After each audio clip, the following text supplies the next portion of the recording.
This is Andrew Ebers with MMAwin.com, and I'm here with undefeated World Series of Fighting featherweight Nick LoBosco.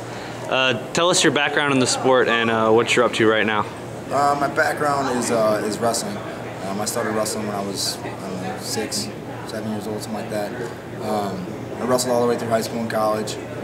I was an NAI national qualifier at one time. So that's my background, and I kind of stick to wrestling too. So I'm out here coaching at a wrestling tournament right now, and trying to put back into that sport. It's definitely helped me. It's definitely helped propel my life. So I'd like to put back in. And people might know that from your last fight that you have a wrestling background. Tell me a little about your striking background and your last fight with that devastating head kick knockout. Striking, I started doing the whole MMA thing like the week after I was done in college wrestling. I just took to striking, I think, because it reflects the type of wrestler I was. I was a takedown type of wrestler, and I think the two go hand in hand. The angles, the movement, and so I think that the type of wrestler I was definitely helped me with my striking. And your last fight was against Fabiano Melo, and he was pretty highly touted coming into that. You put him away pretty quickly. Can you talk us through your last fight, how you prepared for it, and what were you expecting? I was expecting to keep him standing. I wanted to keep it standing. I think I had the speed advantage there, and it worked out. The game plan worked out. I kind of caught him dipping his head in and out like a boxer would, right? Like slipping punches like a boxer would. So you can do that in boxing. It's very effective in boxing, but it's not so effective when kicks can follow punches. You slip a punch and your head's outside that box, you can get caught with a kick pretty easily. So I threw a same combination a couple times, kind of saw how he reacted and just went for it. What are you doing training-wise right now? Who are you training with? What areas are you concentrating on? Still concentrating a lot on my striking. I'm strong in my wrestling. I wrestle with these guys all the time with my wrestling team. I wrestle with them at least 3 or 4 times a week. And then I do a lot of boxing. I work at a boxing gym. I'm a boxing instructor, so I do a lot of boxing like that. We have guys that are getting ready for fights and stuff like that, so I'll start sparring with them, helping them get ready for fights. They got fights in March. So boxing and wrestling right now, I'm doing a lot of it. When I have more time to get back to it, and I'm sure that I have a date coming up, I'll get back to my jiu-jitsu, which I do at Kyle Watson's martial arts. So, excellent coach, and I'm actually looking forward to getting back into it. But right now, I've just been really busy with wrestling and boxing.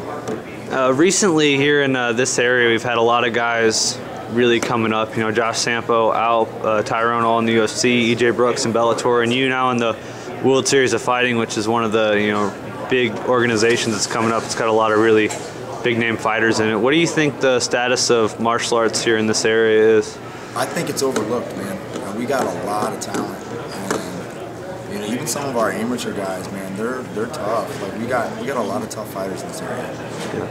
Fighters that are coming from kickboxing backgrounds, from wrestling backgrounds. The guys that have just been doing jiu-jitsu since they were little kids, and they're like, you know what, I'm gonna fight. And we got a ton of talent in this area. If you go to any show, man, I'll take our talent against anyone. Amateur, all the way up to the pros. I'll take St. Louis talent against anyone in the world, man, especially in the whole country. I'm betting on the St. Louis guys.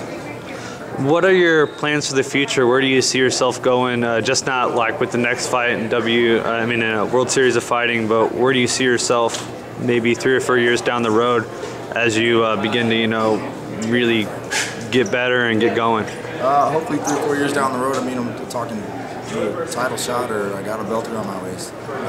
Whether it's with the World Series or with the UFC, man, I'm trying to compete with the best in the world and see how far I can go. I think once you get to a world-class competition, it's just anything can happen on any given day, man. So all you gotta do is put everything you have into it, and you're gonna be satisfied at the end of the day, no matter what. That's what I believe. So I'm getting to that world-class competition, and I'm just trying to grind it out, man. Trying to get win after win, and I'm waiting on my next opponent, my next assignment, and I'm just gonna get after it, keep climbing the ladder. I'm not gonna focus on 3 or 4 years, just match by match, fight by fight, and I'll get there. What would you say to the guys just kind of starting out? They want to get into the sport and they want to start doing it. What kind of advice would you give them to get to the pro level that you're at right now? Take your time. Take your time. Do the right, take the right fights and do the right things for you. Practice on your weaknesses, obviously, but mainly break everything down the way it is. If you need to work on boxing, go box. Not MMA boxing. Boxing. You need to wrestle with wrestling teams, not MMA wrestling.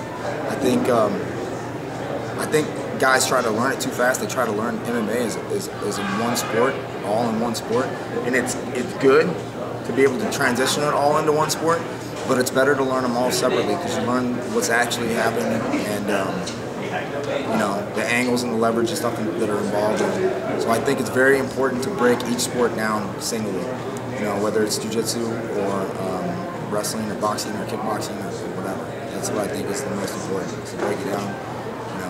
Work out with boxers, spar with boxers when you box, wrestle with wrestlers when you wrestle, and go with jiu-jitsu guys when you're playing jiu-jitsu. So. Anything else you'd like to say to the fans? Any shout-outs or anything you'd like to give real quick? Shout out to Gamma Labs, always helping me out. Fear the Fighter, always making sure I'm geared out and ready to go.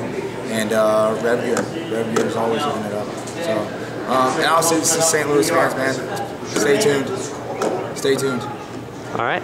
Thank you very much. Thank you. Welcome.